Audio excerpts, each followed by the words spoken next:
Grabe naman talaga ang paayuda ngayong araw tungkol kay Donnie Pangilinan at Bel Mariano.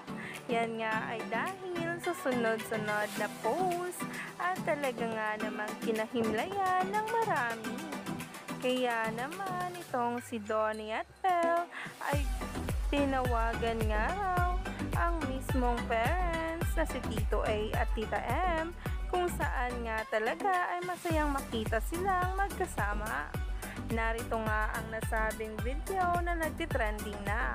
Lalo pa nga't papuri at mga pambubuking ang ginawa ng parents ni Donnie sa Don Bell, na talaga nga namang umani ng samot-saring komento. Narito nga guys, na talaga ngayon ay kinakikiligan na ng maraming ang netizens at ng mga bubblies ngayon.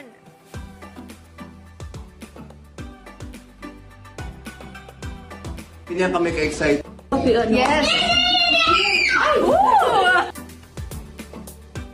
Na kung saan ang nasabing video ay talagang kuha nga raw noong nag-zoom sila ni Donnie at Bel ng parents nito, na kung saan talaga ay pinagmamalaki at bukal na nga rin sa publiko ang estado nila, lalo na nga sa parents na malinaw ang adhikain at intensyon ni Donnie kay Bel, na talaga ngayon ang kinahihimlayan ng maraming netizens at ng mga bubblies.